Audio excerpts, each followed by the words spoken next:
Assalamualaikum warahmatullahi wabarakatuh.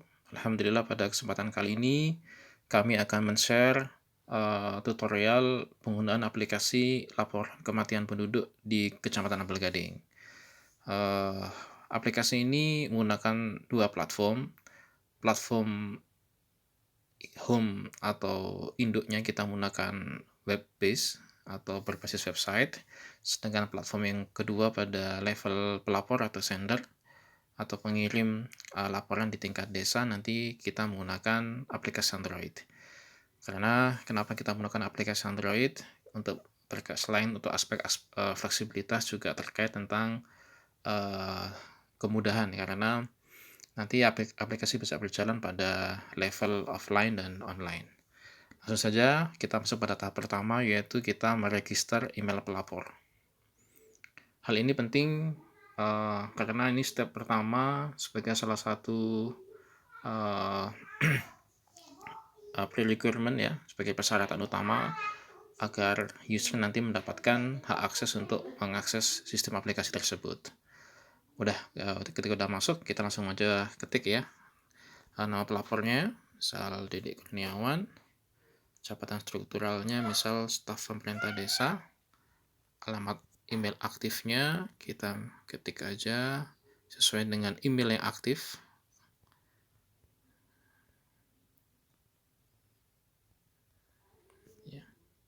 Dan ada notifikasi bahwa data email yang Anda kirimkan akan menjadi password masuk pada aplikasi yang akan diinstal untuk pelaporan kematian. Terima kasih.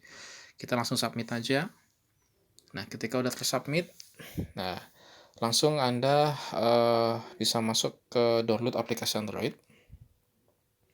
Kebetulan kita menggunakan platform EpiCollect 5 karena merupakan open source yang cukup terbaik untuk penggunaan collecting data. Langsung saja diinstal. Kebetulan kami sudah menginstal program tersebut. Jadi nanti sama kalau kita misal aplikasi di Play Store, tinggal instalasi, tunggu proses, baru setelah selesai nanti klik dibuka ya. Nah, langkah pertama ketika Anda masuk di sini nanti karena yang pertama kita sudah login dulu ya. Jadi nanti ketika Anda belum login nanti bisa di login dulu ya, sama diklik bilah 3 ini nanti klik login seperti itu. Nah, nanti tinggal tambahkan karena ini tampilannya kami yang sudah terbaru ya. Jadi yang sudah kita update nanti untuk yang Anda semua memulai dari awal mungkin hanya ada EC55 project aja, nanti tambahkan add project-nya ya, ditambahkan add project. Dan laporan aplikasi ini bernama Death Report ya, Kecamatan Ampel Gading. Nah, atau laporan kematian Ampel Gading. Dicari di situ, search, ditunggu prosesnya. Nah, ketika sudah ada data report tinggal diklik ya. Nah, ketika udah masuk nanti ada muncul di sini paling bawah itu ada Death Report Kecamatan Ampel Gading ya. Nah, tinggal diklik di situ. Nah, ketika udah masuk seperti ini sudah ada yang masuk. Yang pertama yang kita laporkan ini sebagai trial saja. Langkah pertama adalah tambahkan add entry ya, tambah di situ. Jadi di sini ada tambahkan add entry ya, tinggal tambahkan aja. Masuk ya. Dan di sini ada identitas mendiang atau orang meninggal. Jadi sistem format ini kita sesuaikan dengan format standar dari Kemenkes terkait tentang pelaporan otopsi verbal untuk COVID yang versi sederhana ya. Jadi kalau kita mengacu ke report standar dari Kemenkes kan banyak, tapi kita pilih yang memang bisa memungkinkan kita pelaporkan dari sisi non medis seperti itu. Nama mendiang misal katakanlah Mr. Nobita.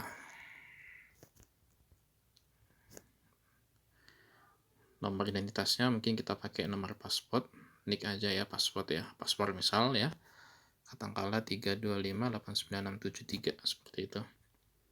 Umur mendiangnya katakanlah 30, pendidikannya misal PTN, agama mendiangnya misal Islam, status pernikahannya menikah, wilayah domisilinya misal di Tirtomarto contoh.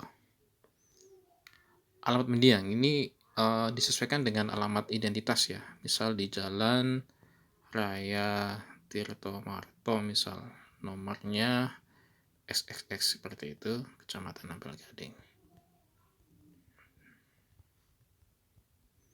Nah, untuk tracking GPS atau lokasi rumah ini bisa di-track meskipun dalam keadaan offline ya. Jadi cukup aman, makanya aplikasi ini bisa mereport data GPS track lokasi untuk melihat secara visual mapping peta atau pemetaan kematian di wilayah setempat. Tinggal klik update lokasi aja. Nah, setelah selesai, kita masuk di next. Masuk pada lembar berikutnya, yaitu masuk di lembar berikutnya adalah otopsi verbal. Tanggal kematiannya katakanlah di bulan Juni ya, tanggal 17 misal meninggalnya jam 9, setengah 9 malam ya, jam 8, setengah 9 malam, PM ya. Baru tempat kematiannya mungkin meninggal pada saat perjalanan ke vaskes misal, diverifikasi oleh dokter misal ya. Next. Apakah sebelum meninggal, ini ada beberapa pertanyaan terkait tentang histori kesehatan ya. Apakah sebelum meninggal mendiang pernah menyampaikan keluhan sakit? Misal iya. Apakah pernah mengeluh sesak nafas? Iya. Mengeluh tampak berdemam? Misal tidak. Apakah mulut tampak batuk? Misal iya. Pernah mengeluh tampak pilek? Tidak. Apakah pernah mengeluh pada tenggorokan atau nyeri? Iya. Apakah mendiang pernah mengeluh atau tampak anosmia? Iya. Apakah mendiang pernah memberikan kontak erat dengan teman atau sekomunitas yang menderita COVID? Misalkan iya, dan katakanlah iya, dan disesuaikan dengan sesuai isian yang digunakan seperti itu ya.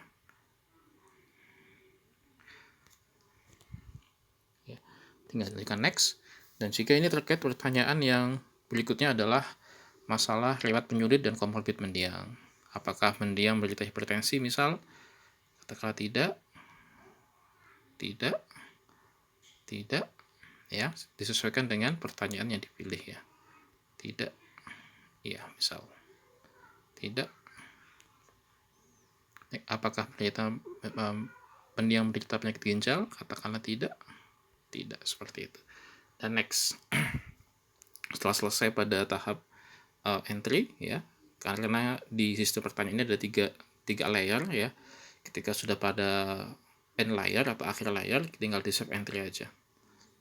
Nah, ketika di save entry nanti ada keterangannya. Jadi yang Mrs. Shizuka ini punya centang biru, centang hijau gini berarti, dan ada lambang awan, artinya sudah tersinkron dengan sistem database atau sudah tersinkron pada sistem cloud. Dan Pak Nobitanya ini belum selesai ya. Jadi nanti kita tinggal di upload now ya, upload now ya. You have seen unsynced entries ya. Upload now, tinggal di upload data. Nah, oke. Ketika sudah selesai, kita masuk pada aplikasi pelaporan. Berarti sistem pelaporan sudah selesai. Kita masuk untuk mengetahuinya, bisa masuk ke dashboard admin ya. Jadi para pelapor yang sudah memiliki akses ke sistem pelaporan ini akan dapat masuki admin ya. Tinggal di view data. Nah, ternyata sudah ketahuan ya, nama Shizuka dan Pak Nobita udah masuk. Tinggal, jadi di sini adalah tampilan dashboard websitenya dalam mode HP. Kalau untuk mengetahui ini tabulasinya, untuk mengetahui mapnya, bisa ketahuan seperti ini. Jadi bisa kita lihat bagaimana progresnya terkait tentang pemetaan atau mapping dari wilayahnya. Kalau kita ingin lihat detail secara rumah, bisa kita lihat sebarannya seperti ini ya. Dan bisa kita filter. Bagaimana filternya? Yaitu kita akan mengecek dari jumlah mungkin dari tempat kematiannya atau domisili desa total ya. Di sini bisa kita lihat secara umum Tirto Marto, Purwoharjo, Sidoarjo sudah semua terotomatiskan seperti itu. Oke, langsung masuk aja keluar. Kita masuk ke websitenya. Business website-nya, kita ke back. Nah, masuk lagi ke peta sebaran kematian, dan ini data ini memang akan diupdate setiap 1 minggu sekali, tetapi ada beberapa hal karena mungkin faktor untuk akses data biar cepat. Jadi selain kita menggunakan dashboard admin, untuk penggunaan level non admin bisa menggunakan di peta sebaran kematian ini. Tinggal diklik saja, dan ini juga data ini akan tersinkron secara otomatis juga. Beda jarak kurang lebih sekitar 5-10 menit dari data terupload dan tersinkronasi di sini. Ini lebih sama halnya. Jadi kita akan bisa melihat data agregat harian dari kematian ya. Kita bisa menggunakan bentuk satelit untuk mengetahui ini, atau bentuk marker dan lain juga seperti itu. Ya, bisa ketahuan, dan ini datanya bisa ketahuan bahkan untuk nama desanya, nama tempat, dan nama wilayahnya seperti apa, seperti itu. Oke. Gitu mungkin oh ya, dan jadi untuk yang tahap terakhir, ketika ada permasalahan nanti bisa diklik di kontak admin ya. Kontak admin nanti akan tersambung kepada WA admin. Oke, terima kasih. Terima kasih atas perhatian yang diberikan. Wassalamualaikum warahmatullahi wabarakatuh.